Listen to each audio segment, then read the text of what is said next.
I know a man who got a degree in nuclear physics just to go back and take over the family farm. Yeah, he didn't want to do Why he got a anything. degree, or he did that and then that's all he did? Right. Well, he did that, and he didn't want to do it. He wanted the education, evidently, in nuclear physics, but didn't want to actually have a job in nuclear physics. So Jimmy Carter? Well, that was like my girlfriend. And so he went back and she was did the capable of doing the nuclear physics, but she wasn't interested. So she didn't just not get the job. She just said, I'm not gonna learn it, even though I can do it. But then around all the people at work, in the army and stuff, she acted like she was a dumb blonde. She was playing a stereotype, and she was blonde. Right.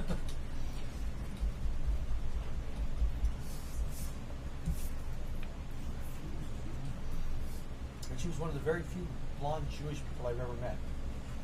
Oh, yeah, and not bleached. Not bleached.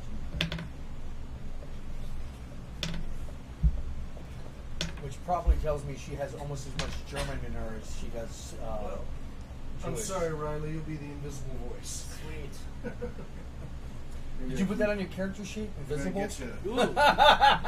Is that just a bonus? This way. That's why I never went out of the 5th grade. They couldn't find me. Face in the The crowd. shadow knows.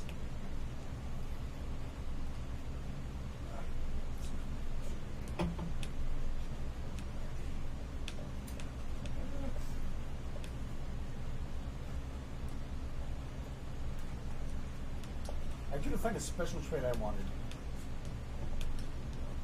I didn't even look at the special traits, to be honest, because they all seem so paranormal. Yeah, Yeah. out too much out of Yeah, most of them are to with make that it so same it's ordinary. Okay. Immortal. I'm immortal.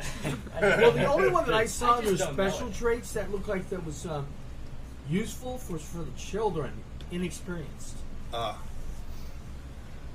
Okay, so so you got your name defined in your background, and all your stuff's ready. Yeah, I'm just finishing. I don't have any stuff. Yeah, that's and fine. We'll I'm deal just with that. finishing my backstory. Okay, so Valerie, let's hear about first of all, what's your character's name? My character's name is Jim Stinson. Jim Stinson. He's All right. a middle-aged park ranger who loves nature but hates socializing. So he's a little bit of a loner, but deep down he's got a good heart. So the traits I chose were the major keen senses, so it's +2 awareness, just in general. Sense of direction, which is +2 when lost. Resourceful pockets, quick reflexes, and facing the crowd. Negative traits I chose were fear of hospitals, and he has a code of conduct, which is just like pro-nature, respect nature. So if you and get all beaten up and injured, but you're still conscious, you will I fight gave and him- yeah. take him to the hospital. do not Okay. enjoy hospitals. I gave him medicine knowledge, though, because he's a park ranger, and he needs that for training. Okay. I got one in medicine, so. I've got a 3. So I have 5 in survival, because that's Yeah. if you're the ranger, 3 in medicine, 3 athletics, 4 in craft, 2 in knowledge, 1 in science, 1 in marksman. Okay. Cool. You want to know my skills?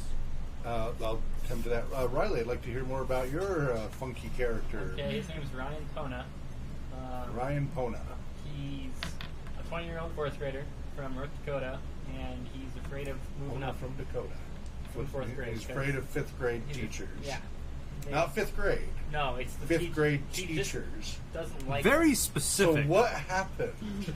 his older brother, who's now like 25 at this point. But he's 1 year ahead. Yeah. Okay. He had a terrible experience with his teacher, and so now he. What had to- was that terrible experience? Can you say it on camera? Yeah. G rating.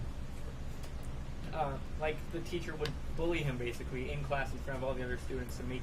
Oh, poems, everyone! He's writing poems! He fancies himself a poet! I'm alright, Jack! Keep your hands off of my stack! Whack! You guys know what I'm quoting, right? I feel like I should recognize it. John, you at least! Come on, you and I are of an age. Pink Floyd The Wall. I've never. When I Pink never is in the Yes. classroom. I know it, you but don't I've never eat your actually meat, you seen can't it. have any pudding. How can you have any pudding if you don't eat your meat? Yes. I'm not one of the ones who memorized all the side comments. I can sing the song. Well, it's the movie. Yeah. It's out of the movie. Yeah. You get a lot more of the details from that. So Heard the music, haven't seen the movie. psychedelic movie. Saw it many times. Okay, so So basically, as a fourth grader, he was kind of traumatized by his brother going through that, and so now it's just stuck with them all the way through 10 years of being a fourth grader. Okay. And so he just hasn't progressed. Okay.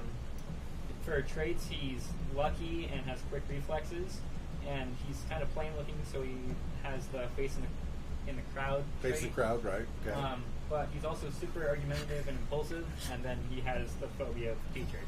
I'm pretty sure he stands out in class. That's If he not talks. the same. It's not, yeah, that's not a That's crowd. not the same as facing the crowd. As long as he doesn't say anything, he blends in. If he's called on, then he argues with the teacher and stands out. Yeah. That's different. Yeah, okay. So just kind of average looking. Yes, John. Can you have PTSD without actually being the one who experienced the event? Yes, you can experience PTSD by someone's description. So the closer it is to a personal experience, the more likely it is. So it becomes less and less likely the further removed you are from the actual event. But yes, you can have PTSD from people describing an event, especially if you are a vulnerable type population. So And depending on describing to a child something really horrific in detail can have lifelong scars. You tell a scary enough story, you might give someone a lifelong phobia. Yes. But the thing is it's very trait-based, and this is a psychology thing, about whether or not that will turn into PTSD. Because you have...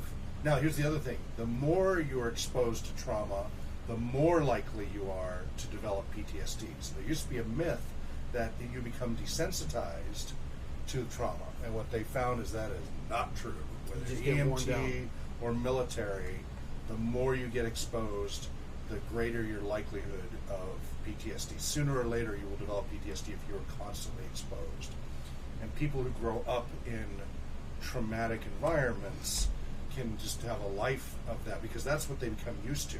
They don't know anything outside of that, and it's actually scary and uncomfortable when they're not experiencing all those kinds of chaotic events. So anyway, that's a tangent. But yes, just describing something can cause phobias can be developed from hearing a story. Everybody is different and has different... Yep. But it depends Weak- upon, it's going to depend on their weak traits. points. So they would need to have some sort of rigid thinking that, not maladaptive, non-adaptive trait for that to develop from that. So from his brother describing it, either really high empathy or really rigid mode of thought, because it's an overgeneralization. It's an overgeneralization to say, well, it happened to my brother, it's going to happen to me, so I'm afraid it's going to happen to me. That's an overgeneralization, right? As opposed to an undergeneralization. Well, it's only happened to my brother because my brother's a bad brother, and that teacher would never do it to anybody else. And it's not the teacher's fault. So that'd be kind of not generalizing enough that that teacher probably does it to others. So you can have an extreme in thought there. They could be, maladaptive in one circumstances. And one situation's maladaptive trait could be totally adaptive in another situation. My security background and martial arts background, very adaptive in high stress situations, where violence and such has happened. But when I was doing that for a living, the switch that would flip in me and that was not conducive to close relationships, for example, at the time. So, again, different circumstances. Anyway, so John, let's hear all about. So you started to go through it. So let's run through it one last time. We're going to wrap up here.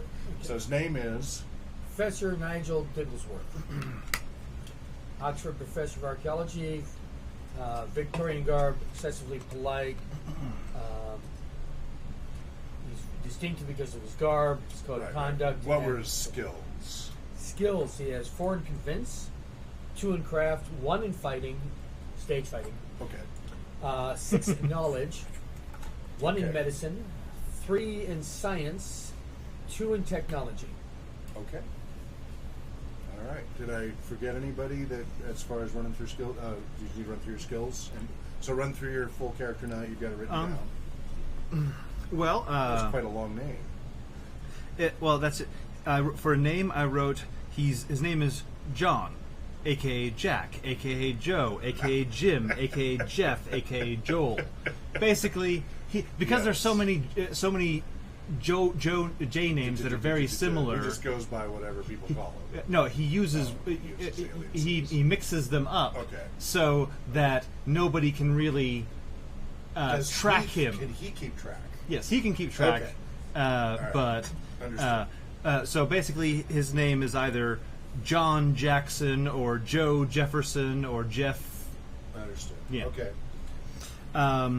A genius child from an abusive home, he was bored with school and the uselessness of his faculty and local social workers, and in frustration, he quit school and ran away. He makes his way through life scamming locals and using the library as shelter and education. How does he scam locals? What's his trick? What's his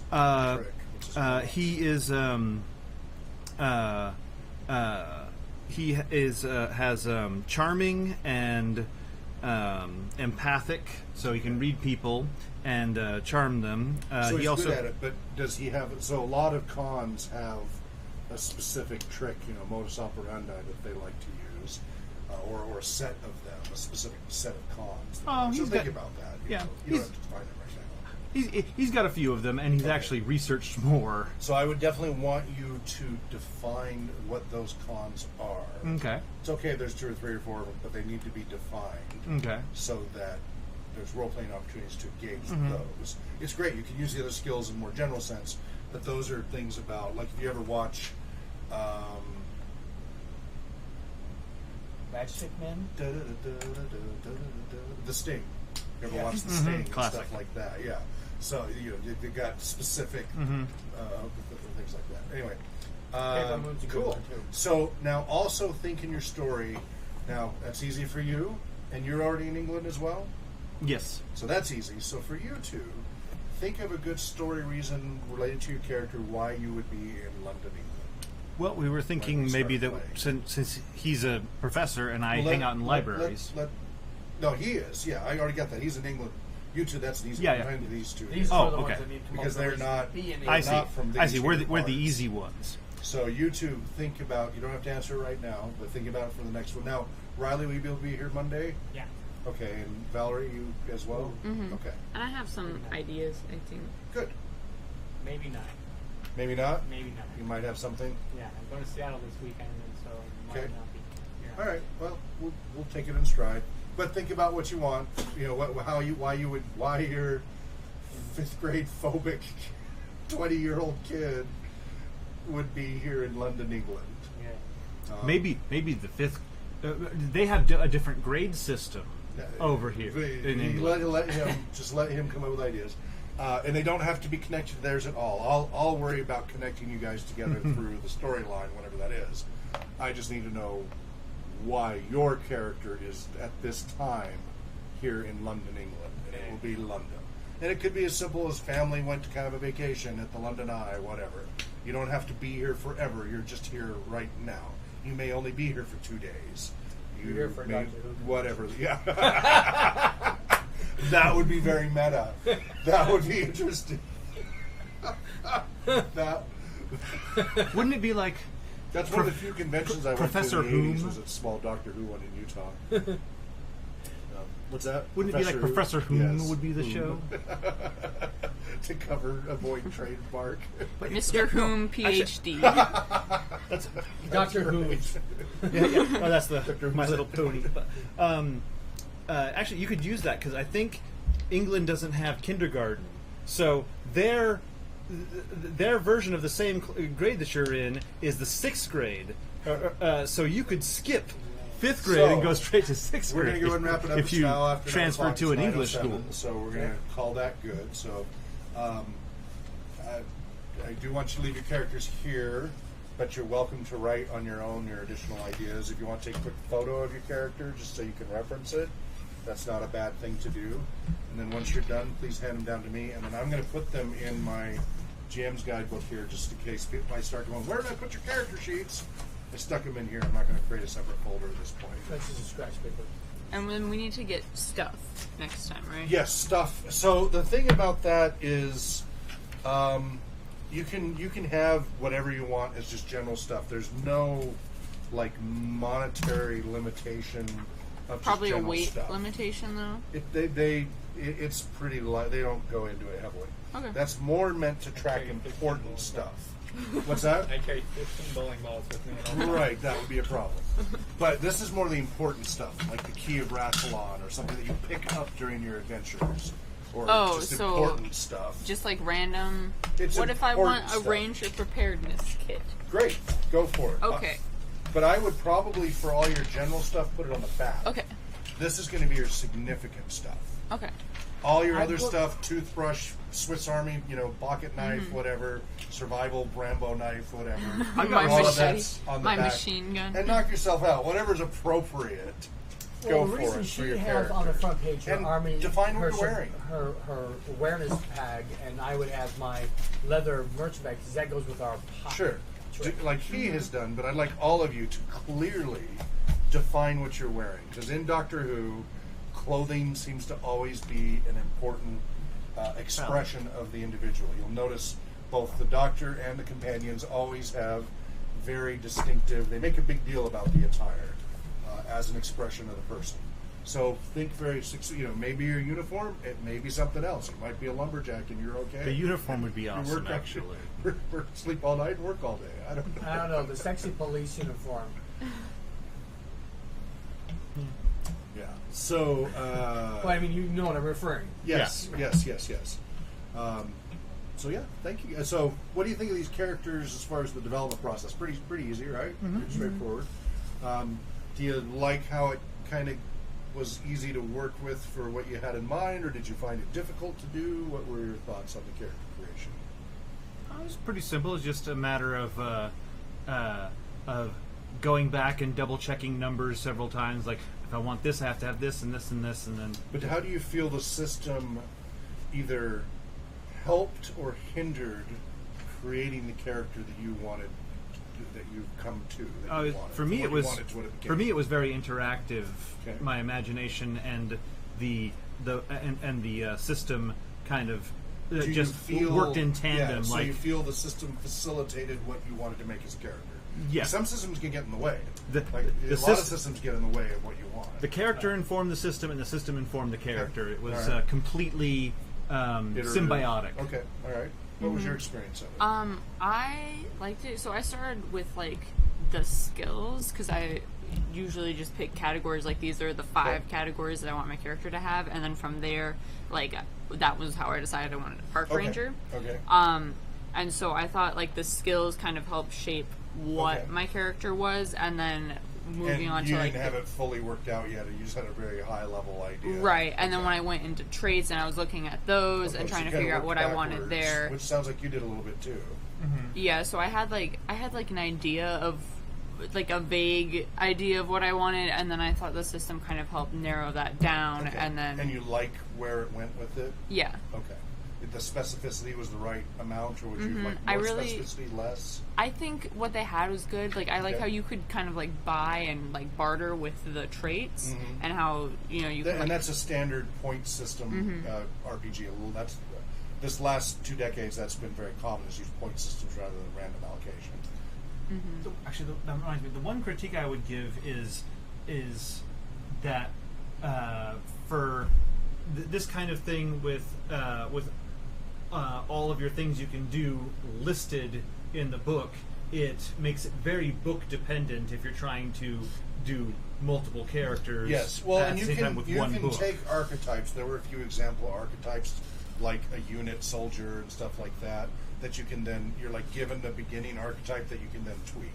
So they did have some archetypes, but I wanted you guys to have full Experience. creativity within the constraint of a real world to see what you came up with. One of the advantages of not using archetypes is when you use archetypes, you'll start to see everybody kind of makes the archetypes usually come out the same with point systems as opposed to random allocation. So if there's a system that uses archetypes, like classes and professions, I generally prefer random allocation over point system, because what happens is otherwise everybody's kind of makes the same characters for the archetype. You get some variance, but everybody kind of min-maxes roughly the same way. They logic it out roughly the same way. And so you kind of have the same, like every group you can look at, there's not that much. They try to be creative in their story and stuff, but the numbers look really similar with point allocation with archetypes. But when there's no archetype, and it's kind of free form, which, takes longer. So the advantage of an archetype is it's a shortcut. It lets you quickly take a template and then just fill in the blanks. But it limits your creativity. The disadvantage of having the open-ended is it takes longer, because you have all these choices, and it takes longer to figure that out. And of course, one option again is you can randomly roll to just assign. Like, I'm going to just see what happens where the dice lie. Which may stretch you in the areas you'd expect. But that's for people who don't have a clear picture. Any other comments on the creation process? Okay. Riley? Yeah, I was going to say, so I've basically only made D&D characters, which there's a lot of archetypes with that, and so a bunch of stereotypes come out. When with this, you're going to have a big variety of characters, because everyone chooses what they want. Yeah, you notice how different your characters are from each other, right? And it's not anything like a D&D group. Yeah. I mean, you could go ahead and get Jungian and everything and figure out what everybody's archetype is for what you built. We could get into that. We could totally figure out an archetype that fits. True. But look at how different your characters are. I think that's great. I think that's wonderful. We definitely don't have a healer and a rogue. Right. We have a rogue. Well, but I'm always against trying to do party balance. I've always been like, no. Don't ask what the other party players are. It doesn't matter. You're going to be brought together in a situation, and it doesn't always work out that you have all the ideal resources and everything. Instead, you're going to have to creatively figure out, because there is no healer in the party. And you're all fighters. Well, that's going to be interesting. You fighters might have to use your brains a little bit that you're not used to using, right? You're going to have to come up with ways to stay alive, or you're all going to die. I'm totally against mandating group balance, and it limits people when you mandate it, when everybody falls into that min-maxing routine. And they miss out on a lot of great opportunities, because some of the greatest adventures happen when you're not all prepared and you have to come up with some really wacky ideas to survive. So, what about John? What about your experiences of this? You've of course been through many game systems. Yeah, I'm familiar with this type. I think it's a lot more freeform, because I'm not trying to create a good fighter or a good. I'm trying to create a good professor. Yeah. Or I'm trying to create a good circus clown. An interesting character over, over a useful character. An interesting personality, not a utilitarian adventurer. Correct. And what moves interesting stories? When you read a book that grips you, is it the utility of the characters in the book, or is it? It's people who have flaws, people who have things to overcome, and people conflict in the story, and their personalities, whatever their distinctiveness is. That's interesting. There's relatability. We need to be able to relate to them in some way, or care about them in some way. If you don't care about, how many movies and TV shows have you seen where you couldn't get into it because everybody was evil and you didn't like any of it? Like, you can have everybody be evil and still like some of them, right? But you just don't like any of them. They're all jerks, and you don't really care if anything bad happens to them, because pretty much they deserve it, and it's hard to get engaged. That's how I felt about the ultimate version of the Avengers in the comics. Okay. The ultimate universe, the separate universe, but they made that one with everyone except Captain America pretty much being a jerk of some kind, abusive. Yeah. So you want to care about them or connect in some way, and so they need to have something distinctive and interesting as a personality, because they have the coolest sword of legend or whatever. That's not going to do it. Like, okay, that's nice, but you're going to care about that human connection. And then the conflict that they have to overcome. Those are the two key things for a good, interesting story. And so I do like so far what I see in doing it this way. Right? We didn't use archetypes. We could have, but we went freeform. I really think that's going to encourage some interesting play. What do you think? I'm going to be interesting. I understand how I'm going to be interacting with. I vaguely understand I'm going to be interacting with this one. This one's going to be like, here's your lollipop. Well, and the antithesis of you, because you're an academician, right? And he's terrified of 5th grade. Here's your lollipop, child. Go sit in the corner. So that's going to be very interesting. Kind of a foil for my character as well. Yeah. Because my character likes education, Right. That'll be just interesting. separated from the system. Yep. And you can't stand people. And you're going to have to be I around don't people. like anyone. You're going to have to save people or something. Maybe All right, you well, bathe cool. once in a while. Well, thank you very much. I hope you enjoyed that. So, I'll see you Sunday for Twitch. Yes. I will see you Barring Saturday any- for... Friday. any random health emergencies. Oh, we've got Spark? Sparks tomorrow. Oh, jeez. Good that you reminded me. Oh, my goodness. Oh, it has been every day. I'm just so busy. Okay. So I'll see you tomorrow at Spark. Are you going to be at Spark tomorrow? I don't think so. Okay. Are you going to be at Spark? I'm going to Seattle. You're going to Seattle Friday? Okay. Define Spark. Spark Central is where we run our drop-in and RPG community programs on Fridays. Every other Friday, second and fourth Friday, down at Kendall Yards. And it's generally at-risk youth community, but it's kids and adults. We run Adventures in Middle Earth, we run D&D 5th Edition, we run Star Wars, we run No Thank You Evil. I think that's about it so far at that location, right? Yep. And people can just show up and play a game from 4 p.m. to 7 p.m. on Fridays. So, and you're welcome to come and watch. You're until we finish your background check and everything, you can't interact with them at a Understandable. intensive level. You can certainly play, but you can't Can't GM. GM and be alone or anything like that. So, but you'd be welcome if you want to because you're interested in volunteering. It's part of GM training. Part of how we test and train you is we put you in the wild at Yeah, Spark Central. I'd love to be able to do that too. Okay. And we can always use support players to help move things along. Help the kids understand. Yeah, exactly. What's going on. So, so you're always welcome to do that because it's open to the public. So you're welcome. You don't have to pass a background check to be there to just play. You just can't be helping as a volunteer until you clear the background check. Sure. But you can be there. You know what I mean. So, Just so not we in would welcome. I'm not in an official capacity. Right. Yeah. So anyway, Wait, so how often do you guys do that? second and fourth Friday of each month, 4 to 7 p.m. at Spark Central. They have the website spark-central.org. They're a nonprofit 501c3. They're all about encouraging community and literature and socializing, and so we're a perfect match for that. We've been there since August. We started once a month. Now we're twice a month. They've been huge advocates. They've not only did Wilson, but the other staff members have been filling out the TED Talk nominee form to have us talk. So multiple staff members have been doing that. So that's very good. So it's a great chance to watch.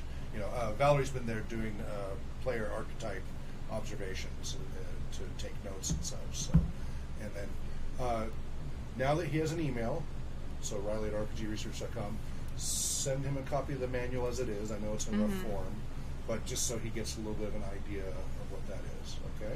That's And second and fourth. second and fourth Friday of each month, 4 to 7 p.m. We try to get there 3:15, 3:30 to set up, but it runs from 4 to 7, and we have to be out promptly at 7. Like they literally just shut the doors at 7, so we always have to wrap up about 9:45 to. And I can always use help loading, unloading, and then just Boy, who's going to be GMing? Me, myself, and I. Oh my goodness! Because I got to see about Dan, and I've had to fire off an email. Totally, with everything going on, I totally forgot it. I knew a few days ago I remembered, and then I forgot again. So, well, thank you very much for joining us. I hope you found some of this useful. We covered Hobbit Tales today, and we covered making characters in the Doctor Who role-playing game. And we hope you found that useful. And When's our we'll next be back. broadcast? What's that? Tell me your next broadcast is. So our next broadcast is this Saturday, 11 a.m. to noon. It'll be the RPG Talk Show with John and I, and we'll cover the latest news relevant to the research on the effects of role-playing games and how to use them to achieve therapeutic, recreational, professional, and educational goals. And then Sunday, we'll have our regular weekly Twitch broadcast of Heroes of the Mist. and Advanced Dungeons and Dragons First Edition Homebrew Campaign in the Worlds of Beirut. We're our 5th or 6th session now as they go through this adventure. That's Sundays from 7 p.m. to 10 p.m. Pacific time. And I'll be there to play Talk Waking Up, hopefully. Yes, this you time. will. And I had a foil that if you had been here, It was you great. could have been brought to, so it Yeah, worked out. it was great timing It worked out for me to miss those exactly. things. And I could have done that to you anyway. Yeah. So that's what you got to do. And then Monday we'll be back continuing this. We'll actually do the role play part with Doctor Who, the role playing game, and then if anybody else wants to run anything as well. So thank you very much. Wherever you may be well. Happy gaming, Namarie. Toodles. Bye. Bye. Dream well.